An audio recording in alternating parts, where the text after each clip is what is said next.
Donc, Benoît vous a fait miroiter la terre promise. Il vous a montré là où on pourrait, à quoi ressemblerait l'humanité avec la fusion. C'est beaucoup mieux que ce que vous pourrez jamais imaginer, ça je peux vous le dire.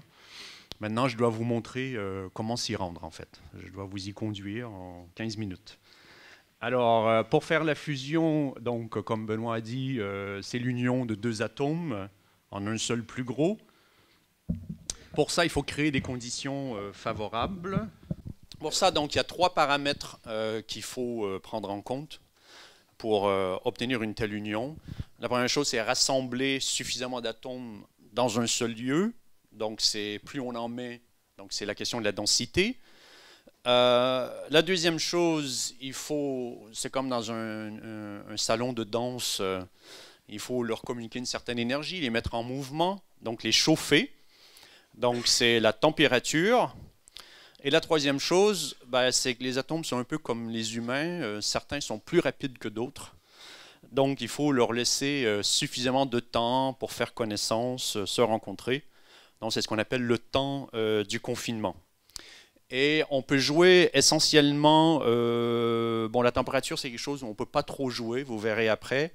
Mais on peut jouer soit sur la densité ou sur le temps. Soit on peut augmenter la densité moins longtemps ou avoir une situation moins dense et plus longtemps. Donc, mais en tout cas, les trois critères, on les multiplie ensemble et il faut que ça donne un seuil minimal à partir duquel la fusion devient possible. Alors pour ça, donc, il y a différentes méthodes. Depuis 50 ans, il y a deux approches principales qui ont été étudiées de manière approfondie, qui sont donc la première chose, donc, c'est le confinement magnétique. Vous avez un grand nuage de plasma que vous mettez dans un tore entouré de champs magnétiques. Donc c'est ce qu'on appelle la fusion par confinement magnétique. Et l'autre grande approche, ce sont de petites billes de quelques millimètres, 2 millimètres de diamètre, que vous soumettez à la pression d'un immense laser extrêmement puissant. Et ça crée une onde de choc avec une implosion vers l'intérieur. Et donc vous avez une densité, une pression très très grande qui crée les conditions pour la fusion.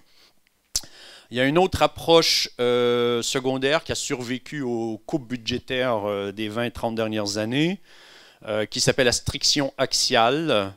Certains ont déjà entendu parler parmi vous de la Zen Machine aux États-Unis. Donc ça, c'est la troisième approche. Sinon, depuis les 5 dernières années, il y a quelque chose d'autre qui a émergé grâce à des recherches en France, qui est à un stade théorique. C'est l'utilisation de faisceaux de particules, surtout des protons, extrêmement énergiques, qu'on lance sur un nuage, sur un plasma, dans ce cas-ci de Bohr, et on peut obtenir des réactions de fusion. Alors ici, donc, pour le confinement magnétique, avec ITER, c'est le réacteur qu'on est en train de construire à Cadarache, près de Marseille. C'est un projet international. Donc vous avez ici le grand nuage de plasma en rose au centre, avec tout un appareillage d'aimants supraconducteurs qui sont refroidis à quelques moins 260 degrés Celsius. Et à quelques mètres de là, vous avez votre plasma qui, lui, est à 150 millions de degrés. Alors, vous voyez un petit peu ce qu'on a réussi à faire en termes techniques. C'est absolument époustouflant. Sur le confinement inertiel, alors vous avez la petite bille avec les lasers qu'on envoie par-dessus. Là, il y a une coquille, une couche qui tout à coup se dilate extrêmement rapidement à cause de la chaleur des lasers. Et c'est cette dilatation instantanée provoque par réaction, un peu comme un moteur de fusée, ça provoque une onde de choc vers l'intérieur de la bille. Et donc, à un certain moment, le centre est suffisamment chaud pour que la fusion puisse démarrer. Le principe de la striction axiale, c'est l'idée que vous mettez une petite capsule cylindrique avec du deutérium, du tritium, dans un genre de courant. Vous faites passer un courant, là encore, extrêmement violent, très court. Et ce courant-là génère un champ magnétique, les lignes bleues, et ça fait comme un boa constrictor. ça pince comme ça. Donc, c'est pour ça qu'on appelle ça la striction axiale. Et là, vous avez vraiment la densité qu'il faut. Et ça crée des températures aussi très élevées pour la fusion, dans le troisième schéma. Sur la question de la fusion par faisceau de particules, donc qui est vraiment la dernière venue. Hein. Là, on est vraiment dans un niveau de science complètement inexploré. Et c'est vraiment la bienvenue, vous allez voir pourquoi. Alors ici, en bas à droite, le bouton rouge, voilà.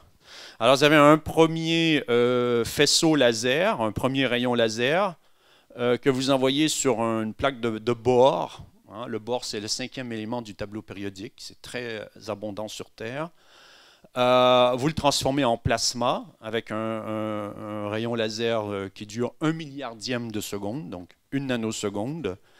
Et ensuite, vous avez une deuxième impulsion laser qui est 1000 fois plus courte encore, beaucoup plus violente, très puissante, que vous envoyez sur une petite plaque d'aluminium, et ça crée un faisceau de protons et d'électrons, et eux, ils arrivent à la vitesse de la lumière. Donc, des protons à la vitesse de la lumière, bon, je ne sais pas si vous réalisez, mais c'est énormément d'énergie, et donc, ils rentrent dedans, et bon, là, on n'est plus dans l'idée du confinement comme dans une salle de bal. Là, c'est un peu plus violent. Mais bon, vous obtenez des réactions de fusion avec ça. Alors ici, je résume un petit peu. Donc, les températures, vous voyez, on regarde les deux colonnes à gauche là. ITER, confinement inertiel. Donc, si on prend ITER, vous avez 150 millions de degrés. Le temps de confinement, c'est 5 secondes. La densité, donc c'est 1 gramme de deutérium de tritium dans une enceinte de 840 mètres cubes. Ça fait un plasma qui est 1 million de fois moins dense que l'air. Donc c'est vraiment, vous voyez, c'est très très très léger. Confinement inertiel, donc c'est le contraire. Vous avez une température à peu près la même, mais le confinement donc, est beaucoup plus court, 25 millièmes de milliardième de seconde. Par contre, la densité, c'est 40 fois celle de l'acier. Pour les faisceaux de particules, alors là, ce qui est intéressant, c'est le plasma de Bohr. Vous voyez, vous devez le chauffer uniquement à 5,8 millions. Donc, vous voyez quand même l'intérêt, ce que ça représente. Donc, c'est quelque chose qui est extrêmement prometteur. Par contre, le jet de protons, lui, ben, il n'y a pas de température parce qu'il est, c'est pas une agitation thermique. Donc lui, voilà. Et voilà. Alors, pour vous donner un sens, au cours des années, vous avez ici T3, qui était le tokamak, un des premiers construits en France, qui faisait 1 mètre cube. Donc, on était essentiellement dans les années 60. Là, ce que vous voyez, c'est que ici, vous avez le produit de la densité, de la température et du temps de confinement, donc qui a été multiplié par 10 000 depuis les années 60. Et par ici, vous avez la température en tant que telle, qui a été multipliée par 1000. Et l'idée, c'est qu'au fur et à mesure qu'on a construit de nouvelles machines, il y a une progression. Alors ceux qui disent « Ah oui, mais la fusion, on promet toujours depuis 50 ans, c'est toujours la même chose », en fait, ce n'est pas vrai. Vous voyez qu'il y a une immense progression qu'on a faite, et on s'approche avec ITER, on sera très proche de l'ignition. Donc, il y a vraiment, voilà, il faut juste continuer à faire cet effort, et je vais vous montrer comment. Alors, ici, bon, là, on a eu 2 drames. Le drame américain, qui est le fait que vous avez des élites qui se sont accaparées une partie toujours plus grande des richesses. Vous voyez, ça c'est le 10% des gens, le pourcentage qu'ils ont du revenu national. Vous voyez, à partir des années 80, très peu de gens sont devenus de plus en plus riches. Et évidemment, eux, bon, ce qui les intéresse, c'est, bon, ils payent de moins en moins d'impôts aussi. Je pense que vous êtes au courant. Et pour eux, évidemment, leur priorité, ce n'est pas l'investissement à long terme dans la science, dans le spatial, la fusion. Bon, le militaire, oui, mais voilà, la fusion, ce n'était pas trop leur truc. Donc, vous voyez, les années 70, lorsqu'on a découvert les tokamaks et tout, donc on a le budget a monté très vite. Ça, c'est le budget pour la fusion magnétique aux États-Unis. Et tout à coup, dans les années 80, ben, ça s'est effondré. On est passé carrément, ça s'est effondré des 2 tiers. Et à partir de ce moment-là, ben, la recherche a complètement stagné aux États-Unis. Un exemple de ça, c'est une machine à miroir magnétique. C'est encore une autre approche, une autre technologie qui était très prometteuse. Il y a une machine donc, qui a été, s'appelle MFTFB, qui a été inaugurée en 1986, qui a coûté 375 millions de dollars à l'époque, et elle a été fermée le lendemain, tout simplement. Ils ont envoyé tout le monde, voilà, rentrez chez vous, merci. Et la raison, c'était uniquement des questions de coupe budgétaire. Ce n'était pas une question technologique, est-ce que ça marche ou ça ne marche pas. Ils ont décidé, voilà, on n'a plus de budget pour la recherche. Et 3 ans avant, le conseiller scientifique de Reagan avait déclaré au Congrès, il avait dit, les États-Unis ne peuvent pas être les premiers dans tous les domaines de la science. Voilà, donc ça c'est une nouvelle priorité. Ici c'est la machine avec le fameux miroir magnétique yin-yang, vous voyez le yin et le yang. Et une fois installé, vous donne une idée. Alors, pour ITER, évidemment, tout le monde se plaint qu'ITER coûte très cher, que c'est horrible, que c'est une dépense incroyable. Là, j'ai pris les coûts de construction sur 10 ans, les coûts d'exploitation et les frais de démantèlement sur 20 ans. En tout, ça fait 1,37 milliard d'euros par an. N'oubliez pas que c'est une machine internationale. Hein. Par comparaison, en énergie renouvelable, dans le monde, chaque année, on dépense 123 milliards dans le solaire, l'éolien. Les gaz de schiste, les 4 plus grands producteurs américains, et là c'est en dollars ici, 26 milliards par an entre 2008 et 2012. Et les gens disent, oui, mais la fusion, ça ne rapporte rien, donc c'est normal qu'on ne mette pas d'argent. Mais quand ça rapporte quelque chose, on met de l'argent. Eh bien, dans les gaz de schiste, eh bien, ils perdent 16 milliards par an. Alors, comment ils le font? Ben, c'est à crédit. Vous avez une bulle de crédit, comme avec les bulles de crédit immobilier des années 2000. Et quand ils vont se rendre compte que les puits ne produisent pas autant qu'ils pensaient, ben, moi, je peux vous dire que le prochain crash, ça risque d'être vraiment l'élément déclencheur, parce que c'est des sommes d'argent absolument faramineuses. Pour vous donner un sens, le marché mondial de l'énergie, c'est 3 500 milliards d'euros par an. Donc, si la fusion marche, il y a quand même un marché. Hein, donc, c'est pas comme si on mettait de l'argent pour rien, à fond. Ici, c'est juste de montrer un petit peu. Donc, vous voyez, on est passé... Les énergies renouvelables, on est passé à 40 milliards de dollars en 2004. Vous voyez la montée en puissance. 279 milliards en 2011. Après, ça baisse un petit peu. On est encore au-dessus des 200 milliards. Alors, évidemment, comme on a pris beaucoup de retard sur la fusion, donc disons qu'il y a des solutions de transition. Là, les Russes, c'est annoncé un peu partout, mais incluant sur un site indien de la défense. Donc, les Russes, en octobre dernier, ils ont proposé de construire un réacteur hybride fusion-fission. Ils ont invité la Chine à travailler avec eux. Nous, on rapportait ça, nos collègues américains rapportaient ce principe-là déjà en 1979, vous voyez. Mais évidemment, dans les années 80, en Union soviétique,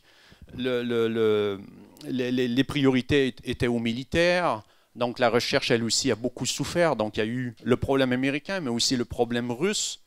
Et tout ça, ça a été retardé. Et récemment, donc, Velikov, qui est à l'origine d'ITER, donc c'est lui qui a remis ça sur la table, parce que avec ces réacteurs-là, même s'il n'y a pas assez de réactions de fusion pour créer de l'énergie, vous avez quand même suffisamment de neutrons que vous pouvez utiliser. Autour, vous mettez une couverture fertile et vous pouvez initier des réactions de fission. Donc vous avez de la fusion au centre, des neutrons qui sortent et qui, eux, créent la réaction de fission autour. Et vous pouvez faire marcher ça comme un surgénérateur, un peu comme les réacteurs à neutrons rapides dont parlait Benoît tout à l'heure. Alors, laser mégajoule, confinement inertiel en France. Certains d'entre vous savent que Manuel Valls donc, était à Bordeaux le 23 octobre pour inaugurer Mégajoule. Le premier tir aura lieu le 2 décembre prochain, donc c'est une bonne nouvelle. Par contre, la mauvaise nouvelle, c'est que sur 200 tirs par an, il y en aura seulement 40 qui seront dédiés à la recherche civile. Et encore, quand je dis recherche civile, c'est l'astrophysique, c'est l'accélération de particules, donc c'est même pas la fusion. Hein. La fusion, c'est encore moins.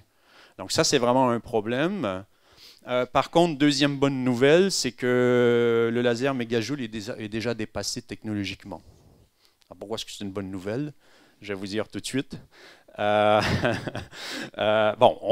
Scientifiquement, il n'est pas dépassé. C'est-à-dire qu'avec les lasers, on peut faire des recherches, pas exactement celles qu'on voulait pour la fusion civile. Je vous expliquerai pourquoi dans quelques semaines, on va faire un article plus précis là-dessus.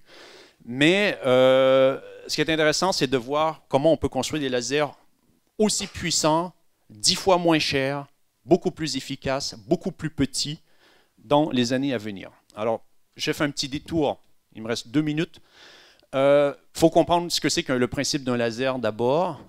Alors, moi, je compare ça, pensez à l'attaque d'une forteresse au Moyen-Âge. Vous mettez 30 hommes armés de pieux tout autour de la forteresse, et ils donnent des coups chacun de leur côté. Vous prenez les 30 mêmes hommes et vous les mettez avec un bélier, tous ensemble avec un seul bélier, devant la porte principale. Et là, évidemment, ils sont en cadence. Ils prennent le bélier, bang, bang. Et vous voyez quand même que c'est beaucoup plus efficace pour attaquer la forteresse. Alors, un laser, c'est ça. C'est que ça prend des photons complètement désorganisés et ça les force avec un jeu de miroir. Vous prenez les atomes, les électrons des atomes qui absorbent les photons et qui relâchent des photons qui sont tous en cadence, avec la même longueur d'onde, tous en phase. Et c'est ce qui explique pourquoi un rayon laser est beaucoup plus puissant que de la lumière ordinaire. Alors l'idée, dans Mégajoule, vous avez 10 000 pièces d'optique, dont 3 000 plaques de verre différentes. C'est très difficile à enligner. Entre la lumière que vous utilisez blanche et celle que vous ressortez pour créer le rayon laser, vous avez une efficacité, en fait j'ai écrit 1%, mais en réalité c'est 0,1%. Donc tout le reste est perdu. Donc ça chauffe énormément. Il faut beaucoup de temps pour refroidir les plaques de verre et tout ça. Et en fait, Mégajoule ne peut tirer qu'une fois toutes les 2 heures. Or, une réaction, un réacteur nucléaire à fusion, il faudrait tirer au moins toutes les secondes. Donc, vous voyez, mais pour vous dire, donc, avec cette nouvelle technologie qui vient d'apparaître depuis les années 2000, en fait, maintenant, les lasers, on peut les fabriquer dans des fibres optiques, carrément. On met tout dedans, les miroirs, l'amplificateur, tout ce que vous voulez. Et c'est très facile à enligner, c'est fait en usine. Tout ce que vous faites, si vous les regroupez, vous en mettez 10 millions. Et vous faites un immense laser. Il n'y a plus de temps d'alignement des miroirs et tout ça. Le taux, l'efficacité de conversion entre la lumière blanche et la lumière laser, c'est 80%.